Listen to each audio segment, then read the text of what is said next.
Hello दोस्तों। आज एक नई कहानी के साथ हम आधुनिक भारत को शुरू करेंगे जिसका नाम है कांग्रेस से पूर्व स्थापित राजनीतिक संस्थाएं। जैसा आपको पता है कि मैंने अभी आपके लिए आधुनिक भारत शुरू किया है, तो इसमें हम केवल वही टॉपिक कर रहे हैं जिससे बार बार बीपीएससी या कोई भी पीसीएस बार बार यहाँ से सवाल पूछता है। ठीक, कांग्रेस से पूर्व स्थापित राजनीतिक संस्थाएं। तो चलिए बिना देर रखिए हम शुरू करते हैं। सबसे पहले क्या आया था? सबसे पहले आया था बंग भाषा प्रकाशक सभा। देखिए, शुरुआत में जो दो तीन संस्थाएं आई थी ना, वो आई थी केवल जमींदारों के लिए। क्यों?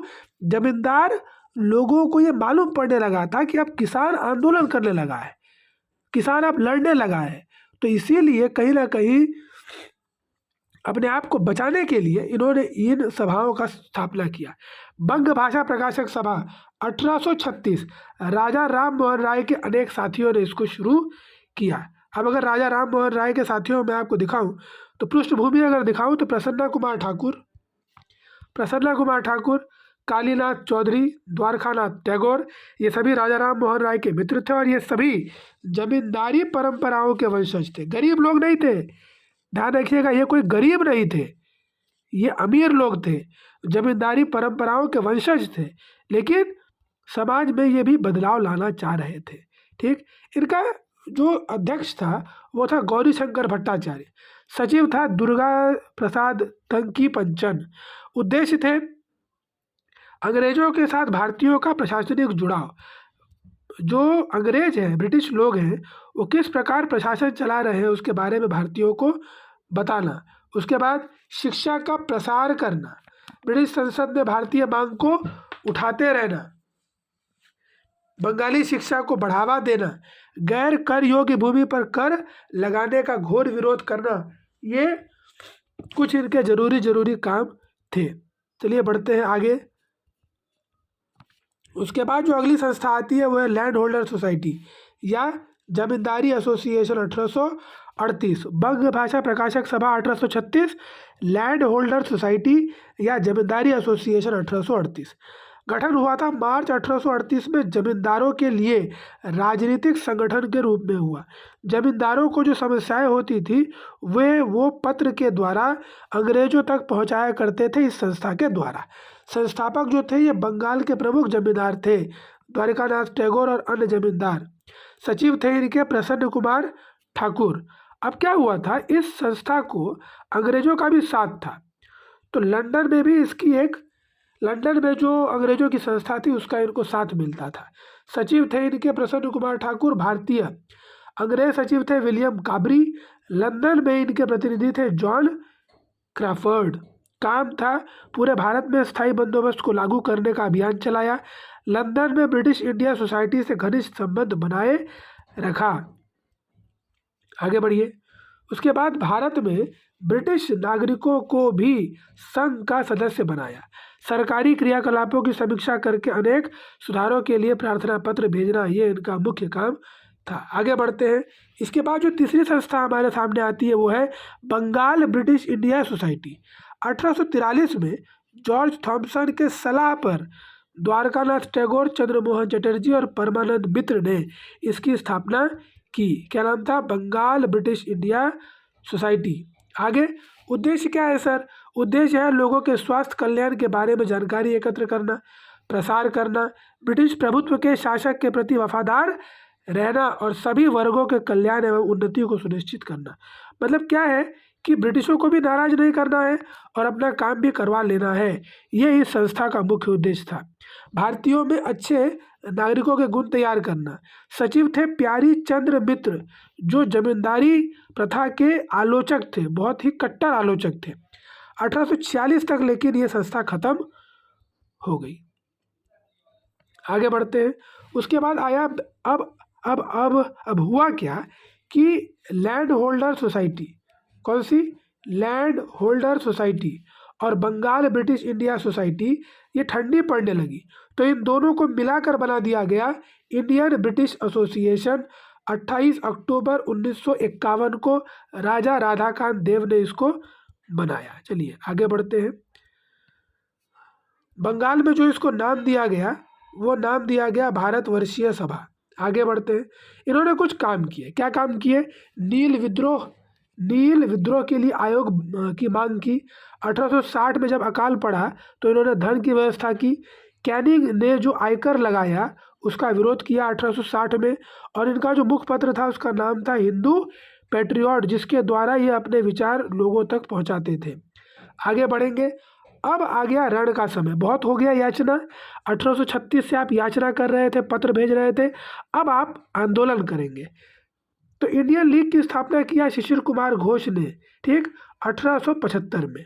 अपनी भावना लोगों तक पहुंचाने के लिए इन्होंने अमृत बाजार पत्रिका निकाली, क्योंकि ये एक प्रसिद्ध भारतीय पत्रकार थे।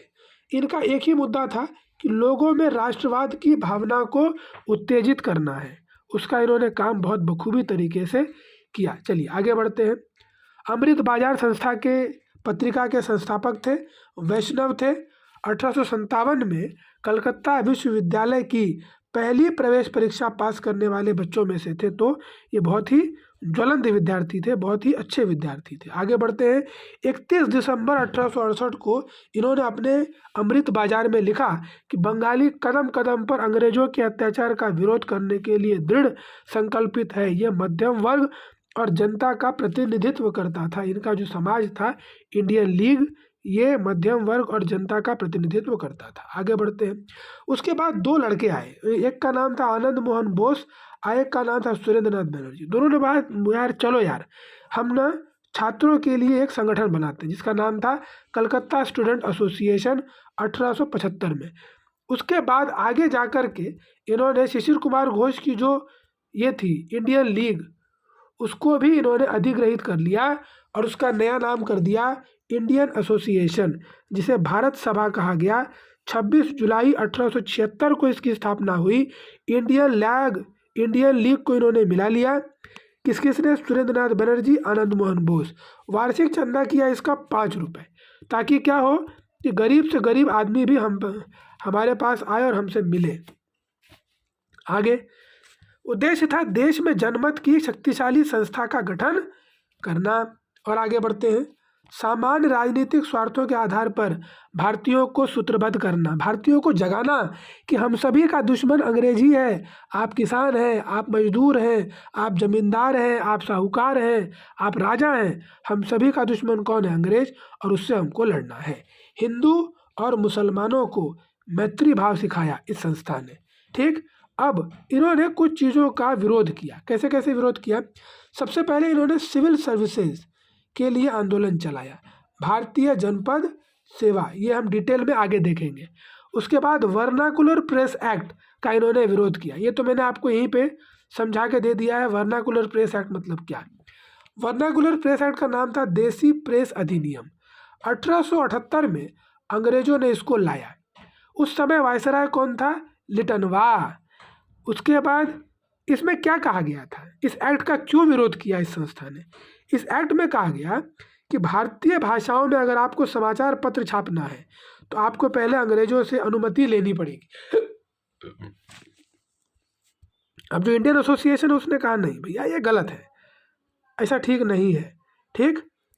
अब इसका इतना खौफ था कि शिशिर कुमार घोष जो थे, हमने इससे पहले पढ़ा, इंडियन लीग जिन्होंने बनाई थी, उनकी पत्रिका थी अमृत बाजार।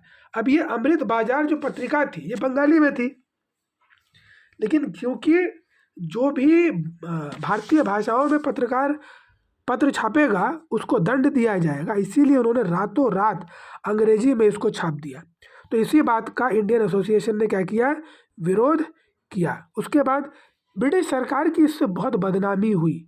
ये जो इनका वर्नाकुलर प्रेस एक्ट था, इससे इनकी बहुत ज़्यादा बदनामी हुई। इसीलिए 1881 में रिपन आया और उसने इसको रद्द कर दिया। चलिए आगे बढ़िए। उसके बाद इन्होंने क्या? आर्म्स एक्ट का विरोध किया। आर्म्स एक्ट को कहते हैं भारतीय शस्त्र अधिनियम 1878। लिटन ने इसको पास कराया था। भारतीय नागरिक बिना लाइसेंस शस्त्र हथियार रखना एवं व्यापार करना बंद कर दिया, तो इसका इन्होंने विरोध किया। चलिए आगे बढ़ते हैं। उसके बाद इल्बर्ट बिल का बहुत विरोध हुआ। इल्बर्ट बिल लाया था आपके रिपन ने, इसको लिखा था कॉर्टेन इल्बर्ट ने। इसे कहा जाता है विधायी अधिनियम 1883। इसमें क्या कहा गया कि भारतीय जो न्यायाधीश हैं, कोर्ट जो है या वहाँ पे बैठे जो हमारे जज हैं, वो यूरोपीय लोगों पर भी फैसला सुना सकते हैं और यूरोपीय लोगों को मानना पड़ेगा। लेकिन यूरोपीय समुदाय के बीच में क्रोध आ गया, बाद में रिपन को इसे वापस लेना पड़ा। तो इसे कहते हैं आप विधायी अधिनियम इल्बर्ट बिल। तो इन बिलों का इन्होंने विरोध किया। इस समय अपने पत्र बंगाली में कलकत्ता हाईकोर्ट के जज J.F. मारिश की आलोचना पर सुरेंद्रनाथ बनर्जी को 2 महीने की सजा हुई। तो क्वेश्चन आ सकता है, कौन सा वो आंदोलनकारी था जिसको J.F. मारिश की आलोचना करने पर 2 महीने की सजा हुई? तो लिख दीजिएगा। उसके बाद इंडियन एसोसिएशन ने क्या किया?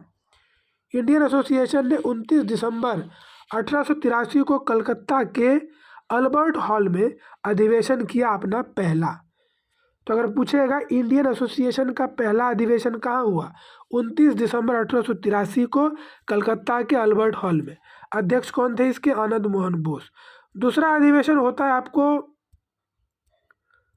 25 दिसंबर 1885। अब इस दिन को ध्यान से देखिए, ये वही दिन है जिस दिन कांग्रेस की स्थापना हुई। इसीलिए क्वेश्चन आता है कि सुरेंद्रनाथ बनर्जी कांग्रेस के प्रथम अधिवेशन में क्यों नहीं जा पाए? क्योंकि वो इंडियन एसोसिएशन के दूसरे अधिवेशन जो 25 दिसंबर 1885 को था उसमें बिजी थे। यहाँ मैंने लिखा है, इसी कारण कांग्रेस के प्रथम अधिवेशन में शामिल नहीं हो सके थे। कौन? सुरेंद्रनाथ बनर्जी। आगे बढ़िए। उसके बाद अब जो मैं आपको उस समय बताया था कि भारतीय जनपद सेवा आंदोलन जो हुआ था वो क्यों हुआ था, तो थोड़ा इसकी हिस्ट्री जान लीजिए। भारत में सिविल सेवा जो है इसका श्रेय जाता है कॉर्नवालिस को। कॉर्नवालिस ने ही भारत में सिविल सेवा लाया। 1853 में भारतीयों के लिए सिविल सेवा के दरवाजे तब खुले जब इसका चयन एग्ज़ाम के द्वारा हुआ जाने लगा। लेकिन अब क्या था कि इसकी एग्ज़ाम एक तो लंदन में होती थी, प्लस महंगी थी, प्लस आपको घुड़सवारी सीखना है, तो कोई अमीर का बच्चा ही कर सकता था। इसीलिए ध्यान दीजिए, 1861 में परीक्षा देने की उम्र 22 थी, तब परीक्षा केवल लंदन में होती थी। ठीक। 1863 में प्रथम भारतीय ICS बने कौन? सत्येंद्र नाथ टैगोर। ये क्वेश्चन बहुत पूछता है। पहला भारतीय जो प्रथम ICS बना वो थे सत्येंद्र नाथ टैगोर। चलिए आगे बढ़ते हैं। 1866 में इसकी उम्र हो गई थी 21 साल। ठीक। अब 1869 में सुरेंद्रनाथ बनर्जी समेत 4 भारतीयों ने परीक्षा पास की। सुरेंद्रनाथ बनर्जी जब असम के कलेक्टर थे तब एक मामूली सी गलती पर, कब? 1874 में एक मामूली सी गलती पर इनको बर्खास्त कर दिया, इनको हटा दिया। तभी फिर सुरेंद्रनाथ बनर्जी वहाँ से निकले और फिर इंडियन लीग वगैरह में घुस गए। 1877 में जो ICS की एग्ज़ाम है उसकी उम्र घटा करके 19 वर्ष कर दी।